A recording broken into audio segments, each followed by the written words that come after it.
Happy day! Welcome to Stock Insights. நம்ம சேனல்ல daily stock நியூஸோட updates தான் பார்த்துட்டு வரோம். இந்த கண்டென்ட்லாம் Economic Times, NDTV Profit, CNBC TV18 Moneycontrol இருந்து எடுத்திருக்கேன். நான் செபி ரிஜிஸ்டர் அட்வைசர் கிடையாது. நீங்கள் இன்வெஸ்ட்மெண்ட் பண்ணுறதுக்கு முன்னாடி உங்கள் ஃபினான்ஷியல் அட்வைசரை கன்சல்ட் பண்ணிவிட்டு இன்வெஸ்ட்மெண்ட் பண்ணுங்கள். இன்றைக்கி June 20 மார்க்கெட்டுக்கு தேவையான இம்பார்ட்டன்ட் நியூஸ் என்னென்ன வந்திருக்குன்னு பார்க்கலாம். கான்கர் 1:4 போனஸ் இஷ்யூ தரதா சொல்லியிருக்காங்க. இதுக்கான ரெக்கார்ட் டேட் July 4ன்னு ஃபிக்ஸ் பண்ணியிருக்காங்க. யாருக்கெல்லாம் 4 எக்ஸிஸ்டிங் ஷேர்ஸ் இருக்கோ அவங்களுக்கு 1 new fully paid equity share கிடைக்கும்னு சொல்லியிருக்காங்க கான்கர். HDB ஃபினான்ஷியல் IPO வரப்போகுது. 12,500 crore IPO June 25 ஓப்பன் ஆகுது, June 27 க்ளோஸ் ஆகுது. ஃப்ரெஷ் இஷ்யூ மூலமாக 2,500 crore, ஆஃபர் ஃபார் சேல் மூலமாக 10,000 crore வரப்போகுது. இதோட வேல்யூவேஷன் பார்த்தீங்கன்னா 62,000 crore சொல்லியிருக்காங்க. இது HDFC தான் லீட் பண்ணிட்டு இருக்காங்க. மெயினாக இதை வச்சு என்ன பண்ண போகிறாங்கன்னா will boost capital and to fund loan growth. So இதோட அலாட்மெண்ட் வந்து June 30 இருக்குன்னு சொல்கிறாங்க. எப்போ லிஸ்ட் ஆகும்னா July 2 லிஸ்ட் ஆகும்னு சொல்லியிருக்காங்க HDB ஃபினான்ஷியல். நெஸ்லே இந்தியாவோட போர்ட் மீட்டிங் June 26 நடக்குது. ஸோ அன்னைக்கு கன்சிடர் அண்ட் அப்ரூவல் பண்ண போகிறதா சொல்லியிருக்காங்க போனஸ் ஷேர்ஸை. ஸோ இதனால் இந்த போனஸ் ஷேர்ஸ்னால ட்ரேடிங் விண்டோ வந்து செக்யூரிட்டி ரீசன்ஸ்க்காக ரிமைன் க்ளோஸில் தான் இருக்குன்னு சொல்லியிருக்காங்க. ஃப்ரம் June 19 எஸ்டர்டேலேருந்து June 28 வரைக்கும் இன்சைடர் ட்ரேடிங் விண்டோ நெஸ்லே இந்தியாவில் க்ளோஸ் ஆகிருக்கும்னு சொல்லியிருக்காங்க. செபி எஸ்டர்டேவே நம்ம பார்த்துருந்தோம். செபி வந்து ஒரு 90% எபோவ் ஸ்டேக் ஏதாவது ஒரு கம்பெனியில் வச்சுருந்தாங்கன்னா அதை வந்து ஈஸியாக எக்ஸிஸ்ட் ஆகலான்னு சில ரூல்ஸ் கொடுத்துருந்தாங்க. ஸோ அந்த ரூல்ஸ் ஃபிக்ஸ் ஆகிற மாரி ஒரு 5 கம்பெனிஸ் இருக்குது. PSU, KIOCL, HMT, ITI, state trading corporation and fertilizers chemical. So இந்த 5 PSC இருக்குது. ஸோ இதில் எவ்வளோ ஹோல்ட் பண்ணிகிட்ருக்காங்கன்னா எபோவ் 90% எபோவ் ஹோல்ட் பண்ணிகிட்ருக்காங்க. பப்ளிக் ஷேர் ஹோல்டர்ஸ் வந்து கம்மியாக தான் இருக்காங்க. ஸோ கவர்மெண்ட் எபோவ் 90% ஹோல்ட் பண்ணிகிட்ருக்காங்க, பப்ளிக் ஷேர் ஹோல்டர்ஸ் கம்மி. ஸோ இதுலேருந்து அவங்க எப்படி ஈஸியாக எக்ஸிஸ்ட் ஆகலாம்னா பப்ளிக் ஷேர் ஹோல்டர்ஸோட அப்ரூவல் இல்லாமலே எக்ஸிஸ்ட் ஆகலாம். ஏன்னா மோர் தென் 90% ஹோல்ட் பண்ணிட்டு இருக்கிறதுனால. ஸோ எப்படி எக்ஸிஸ்ட் ஆகலாம்னா 50% above the face value fix பண்ணி அதுலேருந்து டீலிஸ்ட் ஆகலாம்னு சொல்லியிருக்காங்க செபி. பட் இப்போ ஒன்றும் எதுவும் பண்ண போகிறதில்ல. பட் ஜஸ்ட் இன்ஃபர்மேஷன் சொல்லியிருக்காங்க. இதெல்லாம் எபோவ் 90% ஹோல்ட் ஆகிட்டு இருக்கிற கவர்மெண்ட் ஹோல்ட் பண்ணிட்டு இருக்க PSUன்னு சொல்லியிருக்காங்க. KIOCL, HMT, ITI, state trading Corporation, fertilisers chemical.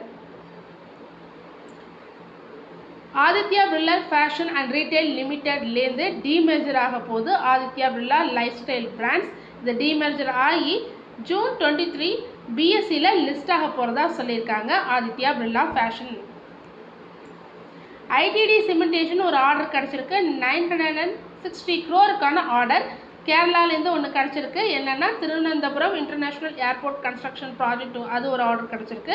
செகண்டாக வெஸ்ட் பெங்கால் கிட்டேருந்து கிடச்சிருக்கு. Multi storage commercial building development பண்ணுறதுக்கான ஒரு ஆர்டர். டோட்டலாக 2 ஆர்டர் கிடச்சிருக்கு. ரெண்டுத்தையும் சேர்த்து 960 crore ஆர்டர் ITD சிமெண்டேஷனுக்கு கிடச்சிருக்கு.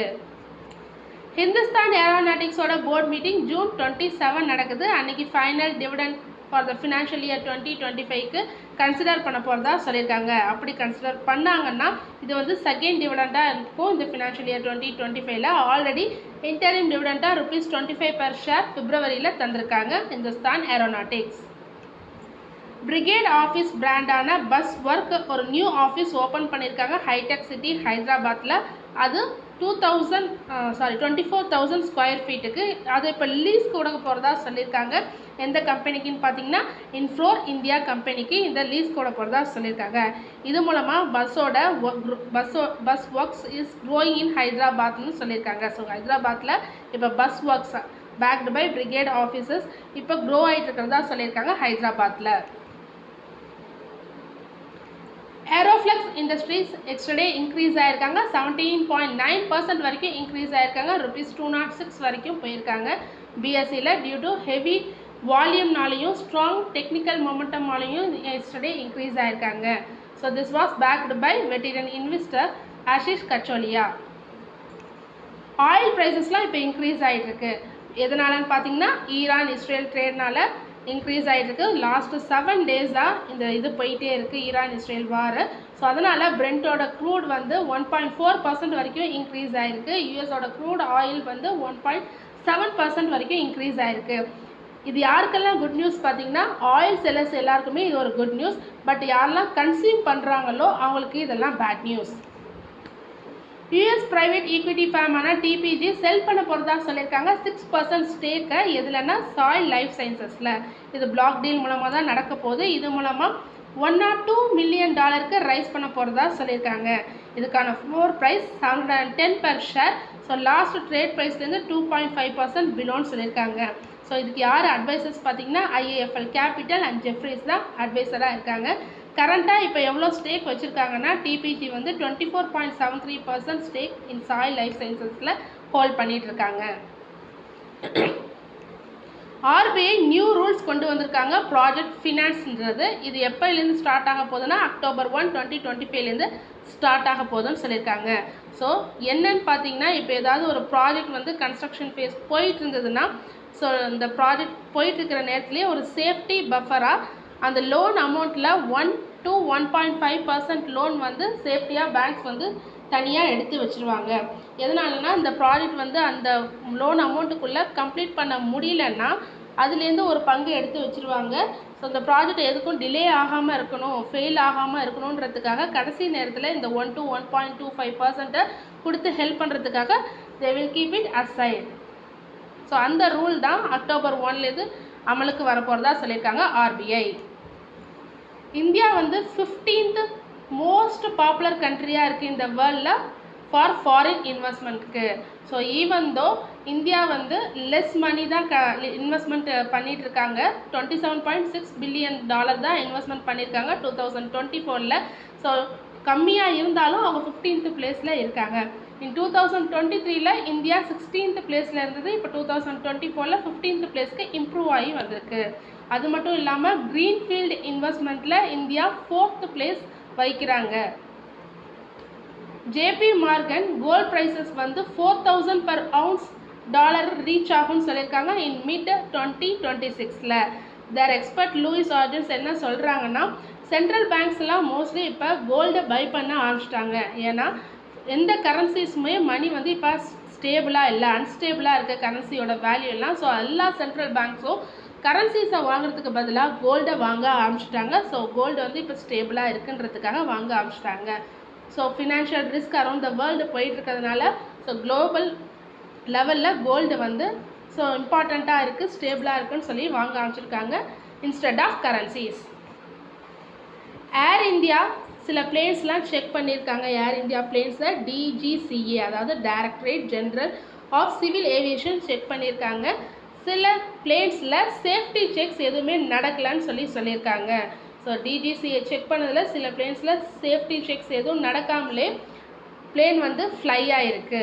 ஸோ இதை இந்த கன்சர்னை சீரியஸாக எடுத்துக்கணும்னு சொல்லியிருக்காங்க. டிஜிஏ என்ன கம்பல்சரியாக சொல்கிறாங்கன்னா எந்த பிளேனாக இருந்தாலுமே first safety checkups and emergency checkups எல்லாம் முடிஞ்சதுக்கப்புறம் தான் ஃப்ளைட் வந்து ஸ்டார்ட் ஆகணும். அதுக்கு முன்னாடி எதுவுமே பண்ணக்கூடாதுன்னு சொல்லியிருக்காங்க. ஸோ இப்போ இன்வெஸ்டிகேஷன் ப்ராசஸ் போயிட்டுருக்கு. ஸோ மெயினாக அவங்க என்னென்னலாம் செக் பண்ணுறாங்கன்னா சேஃப்டி ரூல்ஸ்லாம் ஏதாவது ப்ரோக்கன் பண்ணியிருக்காங்களா அப்படின்னு செக் பண்ணுறாங்க. ஏர்லைன் மெயின்டெனன்ஸ் ரெக்கார்டை ரிவ்யூ பண்ணுறாங்க. பைலட் ஆக்ஷன்ஸ் என்னென்னலாம் பண்ணியிருக்காங்கன்னு சொல்லிட்டு ரிவ்யூ பண்ணிகிட்ருக்காங்க. அப்படி ஏதாவது இருந்ததுன்னா அவங்க லைசன்ஸை கூட சஸ்பெண்ட் பண்ணலாம், ஃபைனிங் த ஏர்லைனை கூட ஃபைன் பண்ணலாம், இல்லை இதுக்கேற்ற மாரி நியூ சேஃப்டி ரூல்ஸை கூட இஷ்யூ பண்ணலாம், ஆர் ஏர்க்ராஃப்ட் ஏர் ஒர்த்தினஸ் சர்டிஃபிகேட்டை சஸ்பெண்ட் பண்ணலாம்னு சொல்லியிருக்காங்க. ஸோ சில இதை செக் பண்ணதில் இப்போ ரீசெண்டாக செக் பண்ணதில் இந்த சேஃப்டி செக்ஸ்ன்றது மிஸ் ஆகிருக்கு, அது கம்பல்சரி பண்ணணும்னு சொல்லியிருக்காங்க DGCA. Dayanidhi Maran and Kalanidhi Maran so இவங்களுக்கு இடையில டிஸ்பியூட் போயிட்டுருக்கு. என்னென்னு பார்த்தீங்கன்னா சன் டிவி ஷேர்ஸ் இருக்குல்ல அது வந்து ராங்காக சேஞ்ச் பண்ணியிருக்காங்க. ஆஃப்டர் 2003 அப்புறம் வேறு ராங்காக சேஞ்ச் பண்ணியிருக்காங்க.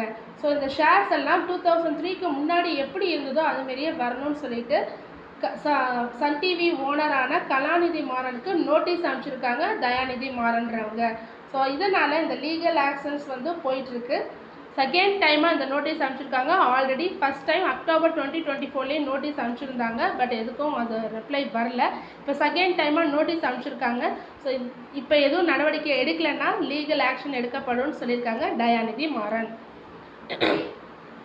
Natco pharma US FDA observation 7 observation கொடுத்துருக்காங்க. இன்ஸ்பெக்ஷன் நடத்திருக்காங்க யூஎஸ் FDA ஹைதராபாத் மேனுஃபேக்சரிங் யூனிட்டில் 7 அப்சர்வேஷன் கொடுத்துருக்காங்க. ஜூன் 9லேருந்து ஜூன் 19 வரைக்கும் இந்த இன்ஸ்பெக்ஷன் லாஸ்ட் 10 டேஸாக போயிட்டுருக்கு. என்ன அப்சர்வேஷன் மெயினாக கொடுத்துருக்காங்கன்னா ஹவு மெடிசின்ஸ் ஆர் மேடுன்றதுல இம்ப்ரூவ்மெண்ட் இருக்கணும்னு சொல்லி அப்சர்வேஷன் கொடுத்துருக்காங்க. L&T ரைஸ் பண்ணுறாங்க 500 crore எக்கோ ஃப்ரெண்ட்லி பாண்ட்ஸ் மூலமாக ரைஸ் பண்ணுறாங்க. இதுக்கான மெச்சூரிங் வந்து 2028னு சொல்லியிருக்காங்க. செபியோட ரூல்ஸான ESG rules, environmental social and governance investment, so இந்த ரூல்ஸை ஃபாலோ பண்ணி தான் இதை பண்ணியிருக்கிறதா சொல்லியிருக்காங்க. 500 crore ரைஸ் பண்ணியிருக்கிறதா சொல்லியிருக்காங்க. இதுக்கான இன்ட்ரெஸ்ட் ரேட், அதாவது கூப்பன் ரேட் எவ்வளோன்னு பார்த்தீங்கன்னா 6.35% பெர் இயர்னு சொல்லியிருக்காங்க L&T. ஆஸ்வால் பம்ப்ஸ் இன்னைக்கு ஃப்ரைடே லிஸ்ட் ஆக போது ஸ்டாக் மார்க்கெட்டில். எக்ஸ்பர்ட்ஸ்லாம் என்ன பிலீவ் பண்ணுறாங்கன்னா 10 to 15% வரைக்கும் கெயின் கிடைக்கும்னு பிலீவ் பண்ணுறாங்க. ஸோ எதனால் இது கெயின் இருக்குன்னு சொல்கிறாங்கன்னா கம்பெனி ஃபாஸ்ட் க்ரோயிங் செக்டரில் இருக்குது, லைக் வாட்டர் சப்ளை அண்ட் இன்ஃப்ராஸ்ட்ரக்சர்லாம் நல்லா க்ரோ ஆகிட்டு இருக்காங்கன்னு சொல்கிறாங்க. பேங்க் ஆஃப் இங்கிலாண்டோட இன்ட்ரெஸ்ட் ரேட் வந்து 4.25% தான் இருக்குது. எந்த சேஞ்சஸும் இல்லை. 9 மெம்பர்ஸ் பண்ண ஓட்டில் 6 மெம்பர்ஸ் இதுக்கு அக்ரி பண்ணியிருக்காங்க. ஏன் எதனால் சேஞ்சஸ் கொண்டு வரலன்னா ஜாப் மார்க்கெட்லாம் இப்போ ஸ்லோ டவுன் ஆகுது, எக்கானமியும் வீக்காக இருக்குது. அது மட்டும் இல்லாமல் குளோபல் டென்ஷன்ஸ் குளோபல் டென்ஷன்ஸ்லாம் போயிட்டுருக்கு. அதனால் இன்ட்ரெஸ்ட் ரேட்டில் எந்த சேஞ்சஸும் கொண்டு வரல பேங்க் ஆஃப் இங்கிலாந்து. தொடர்ந்து இதுமாரி யூஸ்ஃபுல்லான மார்க்கெட் அப்டேட்ஸ் வேணுன்னா மறக்காமல் நம்ம சேனலை சப்ஸ்கிரைப் பண்ணுங்கள், பெல் ஐக்கான் கிளிக் பண்ணுங்கள், லைக் அண்ட் ஷேர் பண்ணுங்கள். தேங்க்யூ.